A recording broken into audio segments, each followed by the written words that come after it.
Hello and welcome to the United Community Channel. My name is Jack and this is your latest Manchester United news as Manchester United looks set to raid Everton in the summer transfer window. We're looking at a centre-back and we're looking at a central midfielder and it looks like Everton's players are top priority when it comes to what United are looking for in the summer. So we're going to talk a little bit about that. We're also going to talk about a Leicester City central midfielder that United have been linked with only in the past maybe hour or so. And it all depends on whether Leicester get promoted or not as to the price tag. So we'll talk a little bit about that as well.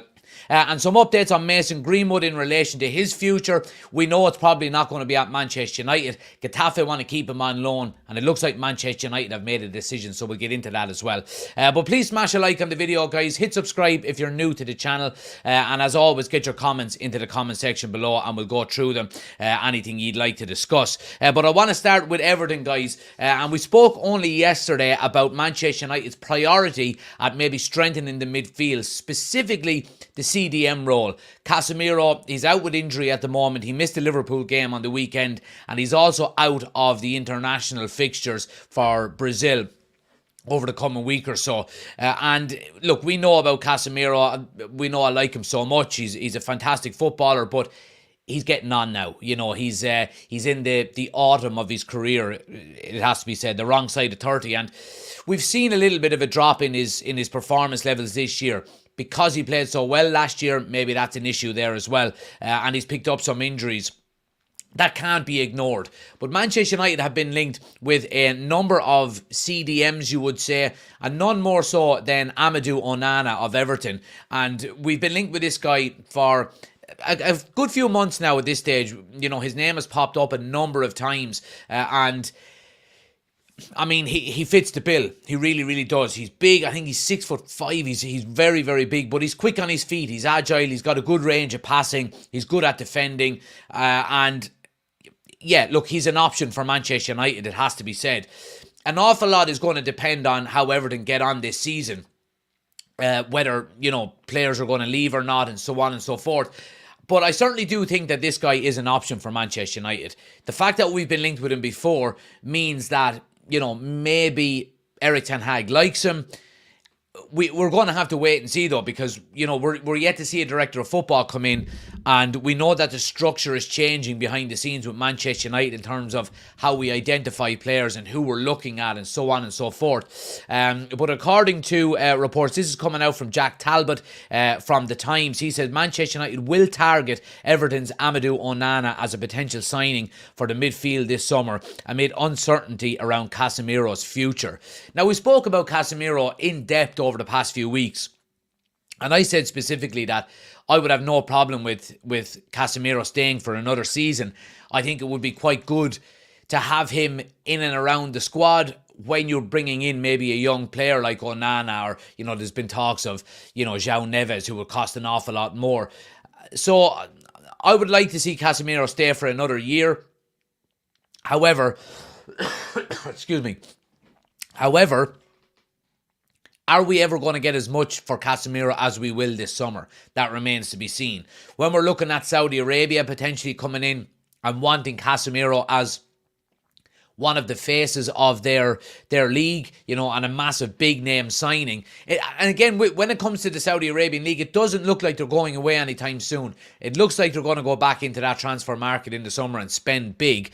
And I think it would be naive of Manchester United not to really take a good hard look at Casemiro and moving him on, depending on how much maybe Saudi Arabia are willing to pay for him.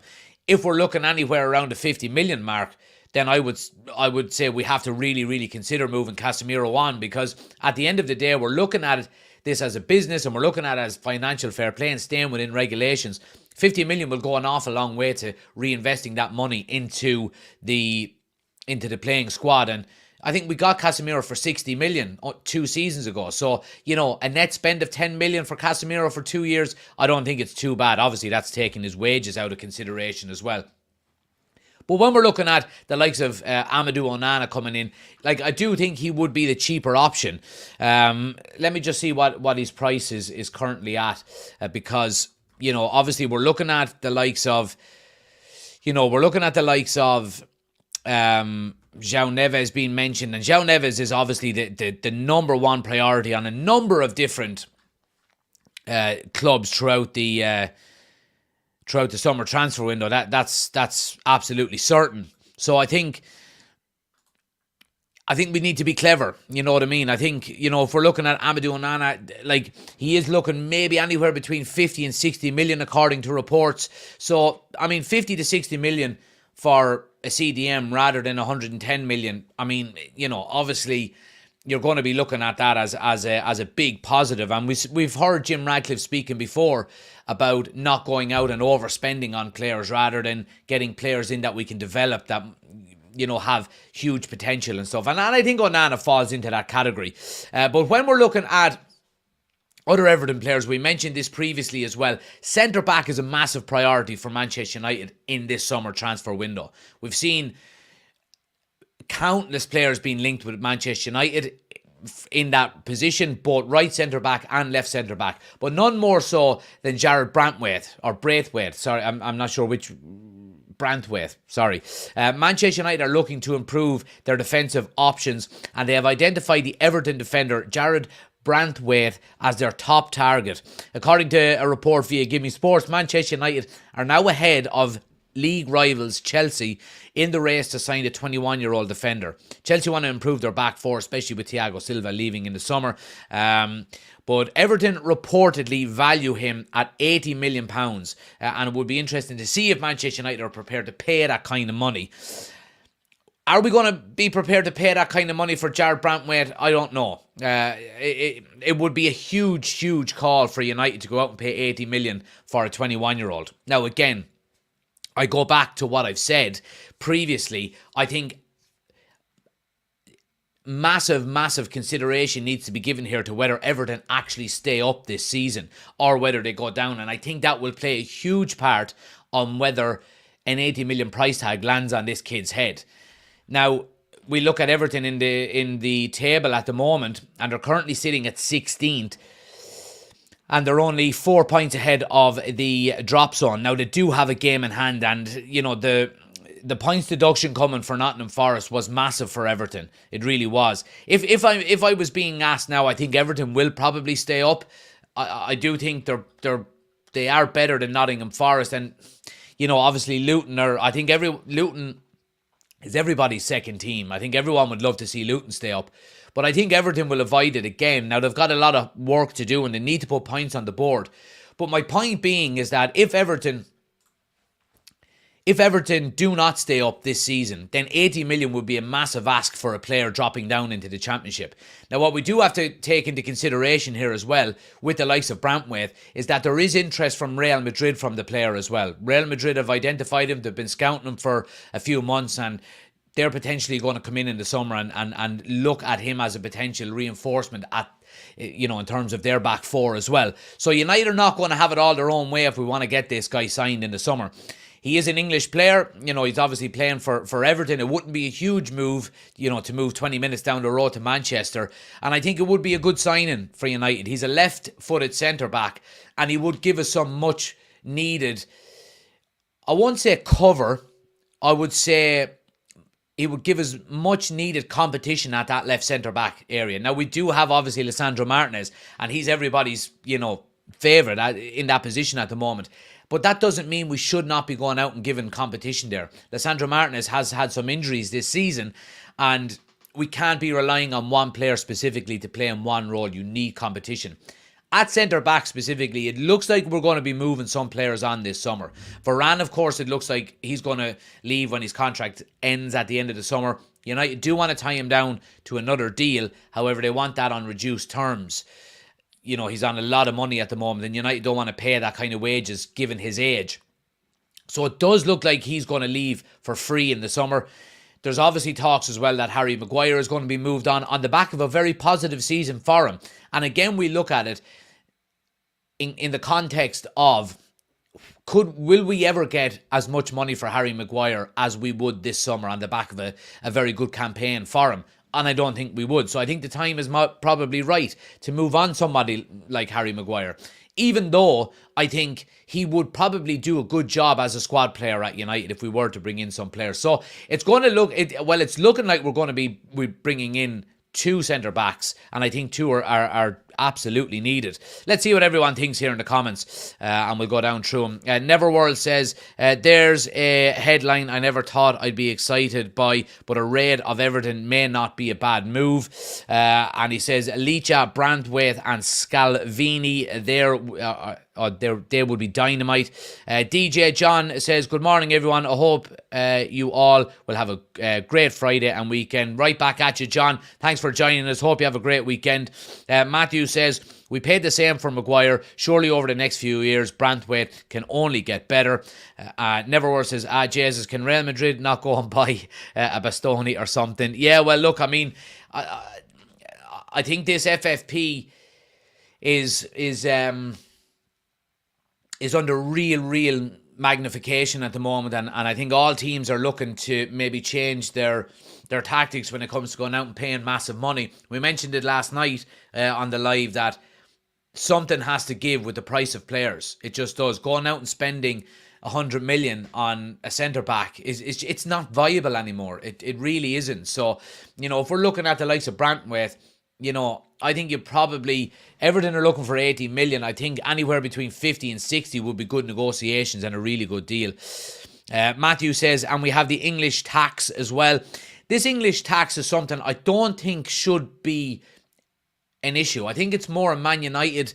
We've heard the Manchester United tax down through the last few years, and even I don't believe in that. I believe it's Manchester United's poor negotiation skills. We've overpaid for players because we're not able to negotiate good deals. We're not able to sell players. We're not able to buy players for good money. And I think, hopefully, getting the likes of Dan Ashworth in, Dave Brailsford, Omar Barada, whoever else it may be that's going to be behind the scenes negotiating these deals can only be a positive. And hopefully we can start getting players in for good money and getting players out for even better money. Because that will obviously allow us to stay within the FFP regulations as well. John says, I don't think Maguire wants to be a squad player. And that's completely understandable as well, John. Yeah, and I mean, obviously West Ham were heavily linked with him last summer. And I mean, I think it would be a great move for him. I think he would play very well in a team like that plays a low line, a low block. You're defending on the edge of your own box rather than on the halfway line where there's balls going in behind you. I think that would suit Maguire an awful lot. So, I don't think it would be a bad move given his age. And, he could move, get a big signing on fee. You would say he's definitely not going to get the same wages as he is at Manchester United, but he has to be realistic as well and say, well, my contract is running down here, and I'm the wrong side of 30. Maybe a move now is the right thing for me, especially if he wants to stay in the likes of the England squad and so on and so forth. I mean, if he's not playing week in, week out at United, it's going to be more difficult for him to stay in the England setup. Neverworld says, a decent negotiation team in and we could spend 150 million the summer and come out of that window stronger. Yeah, and I think it's all down to net spend. We could go in with a purse of 150 million. We could end up spending 300 million in terms of what we spend. However, we could bring in maybe 100 million, 150 million on player sales. So I think that's just as important as well. It really is. I want to move it on, guys, and talk a little bit about a midfielder from Chelsea who we've only been linked with, and it's only coming to light in the past maybe hour or so. Ben Jacobs has been talking about it on a Manchester United fan channel, and he's obviously a Leicester City fan as well, and it's a player that we are been linked with, and it's Kieran Dewsbury Hall. Manchester United have made an initial inquiry for Leicester midfielder Dewsbury Hall's entourage. If Leicester are promoted this season, his price will be 40 million. If they are not, he can leave for 25 million. And this is the kind of deals and the kind of players that I like being linked with at the moment. Players that can fit into the way we want to play going forward and the style of football. However, my issue with this is, what is he coming in for? Is he coming in to be a squad player? Is he coming in to, be a starter? Is he going to take the likes of Bruno Fernandes's place? Is he going to jump the queue on Mason Mount? And he's only been at the club, not even 12 months. We've got, obviously Kobbie Mainoo is coming in and looks to be playing in that maybe number 8 role now. However, I do like this player. I really do. And we're speaking about, obviously, Leicester City, whether they get promoted or not. And there is a big chance that they are going to get promoted this season. They're obviously second in the Championship at the moment, level on points with Leeds United. And they are only 1 point above Ipswich Town, who are in the playoffs, but they do have a game in hand, so they can go back to the top of the Championship once that game in hand is played. It does look like Leicester are going to get promoted, so that does mean you're probably looking around the 40 million mark, and £40 million for, albeit a Championship player. However, what I've been most impressed with about this guy is his stats. His stats are absolutely phenomenal when we look at other midfielders in his area. So if we look at the percentile that we're looking at with Dewsbury Hall, non-penalty goals, he's in the 97 percentile. Let's not forget, he does have 10 goals and 12 assists this season in the Championship, which is really good figures. Now, again, we do have to take this with a little bit of, with a pinch of salt, because these figures are amongst all players in his position throughout the world. So, obviously he's playing in the Championship. He's probably going to be, well, he definitely is going to be getting better figures there than he would be if he was playing in the Premier League. But nonetheless, it's really good. Non-penalty goals, he's in the 97 percentile, which is fantastic. His expected goals, he's in the 99 percentile. Total shots, he takes a lot of shots in a game, averaging 2.22 per 90 minutes, which is in the 95th percentile. He's in the 99 percentile for assists, for expected goals, for expected... for non-penalty expected goals plus assists, shot creating actions 98 percentile, for progressive carries 99 percentile, touches in the attack and penalty area 99 percentile, progressive passes received 97 percentile. This guy has got really good stats, really good stats, and if we were to go out and get somebody like this, I think these are the types of players we need to be going out and signing. My concern is if we are to go out and sign a player like him, who is he replacing? Now, I have said in the past, and I think it's quite important that we go out and not only sign players that can start, but players that can come on or that can be rotated, who are just as good. It's all about having depth in your squad. Take Man City, for example. Now, we know how they went and got their squad and whether it was done legitimately or not. But you need depth within your squad. You need to have players coming off the bench that are as good as the players coming off the field.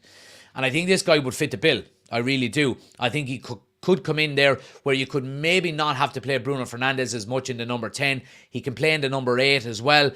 Obviously Kobbie Mainoo is a young player. You don't want to overplay him.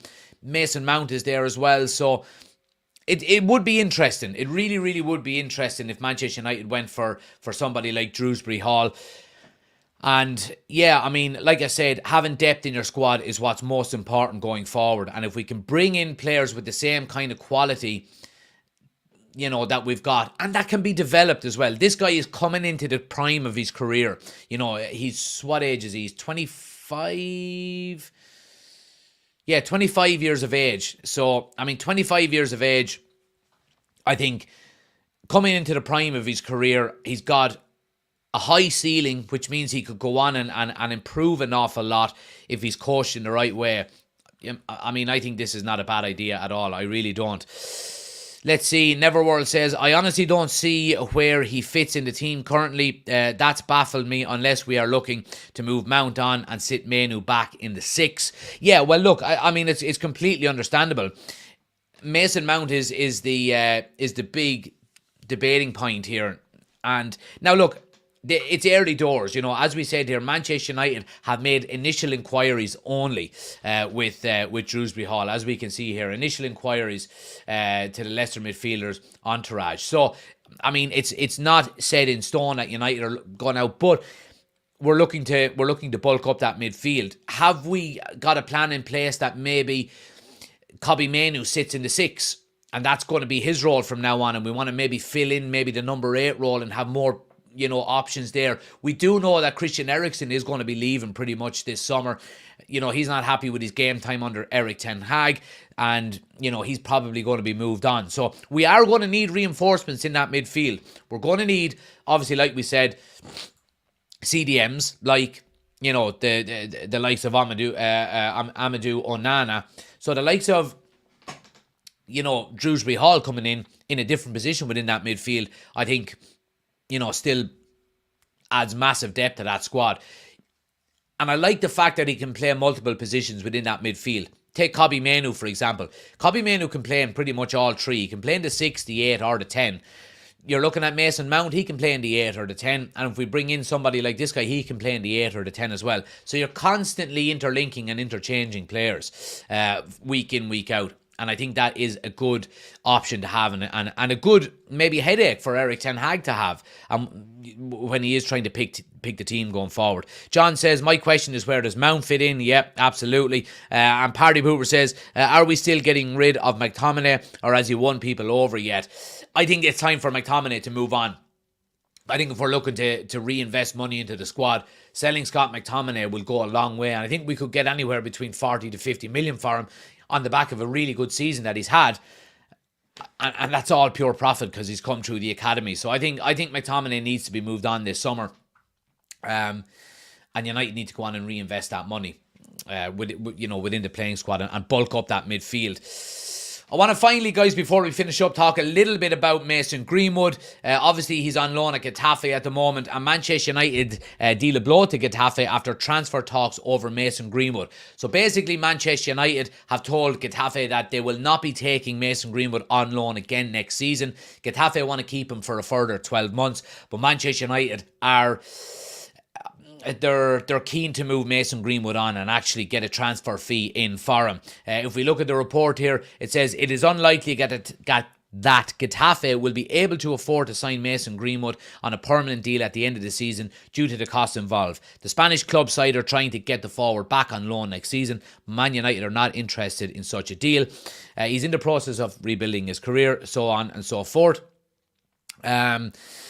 Let's see. According to The Sun, United are focused on selling Greenwood. If they decide to let him go, they are aware of other clubs' interests in his signature. So yeah, look, we know there's been interest there from the likes of Atletico Madrid, supposedly, and Barcelona as well. So again, I think this is a very, very, very important transfer in the summer in terms of getting money in the door and being able to reinvest that into the playing squad. We need to get cutthroat with these negotiations. We need to get players off the books as quickly as possible. There's a number of players that fall into this bracket. You've got Mason Greenwood, you've got Jadon Sancho, Anthony Martial is leaving on a free. We're talking Scott McTominay. We're talking Harry Maguire potentially. The likes of Donny van de Beek, Alvaro Fernandez, Brandon Williams, these types of players. We need to get them off the books. We need to move them on. We need to get as much money in as we possibly can so we can reinvest and rebuild the squad as quickly as possible. We go all the way back to Ralph Rangnick when he discussed open heart surgery and 8, 9, 10 players needed, to turn Manchester United around. And he was right. And we need to do that as quickly as possible. And getting the likes of Mason Greenwood off the books, getting as much money in as you can, if that's 30, 40 million, that's all pure profit again because he came through the academy. That will allow us to reinvest it into the squad and to get back to challenging as quickly as possible. And I think that's the big priority here. We need to get back to challenging as quick as possible. And the sooner we can get players like this off the books and sell them for a good price, the sooner we can reinvest that money, the sooner we can, start improving. Let's see. John says, I would love to see Mainoo as an 8 or a 10 get a good CDM in. Yeah, I think a CDM is something that's going to be on top of, it's going to be high on the priority list this summer. Centre back, CDM, and a second striker. I think that's going to be priority this summer. spine, up through the spine, and you know, you need a good spine in every team. You really do. Neverworld says Ranić was correct. Only if it wasn't heart, it was spine. We need the entire team from goalkeeper through defensive midfield and up front needed redone. There we go. Absolutely, absolutely. And I think we'll leave it on that, guys. Thanks for watching. Please do smash a like on the video on your way out as well. Check out the merchandise as well. Link is in the description, guys. We've got some new merchandise up there available. If anybody likes any of the items, you know, it helps the channel out an awful lot. Some good, you know, United gear there. I've got some new designs in the works as well, and they'll be going up in the next couple of days. So go check out the merch stand. Like I said, link is in the description of the video. I'll be back tonight again from 8 o'clock. We'll go into all of these in depth and any other news that comes up between now and then. But like I said, smash a like on the video. Hit subscribe if you're new to the channel. Have a great day, and I'll see you tonight. Take it easy.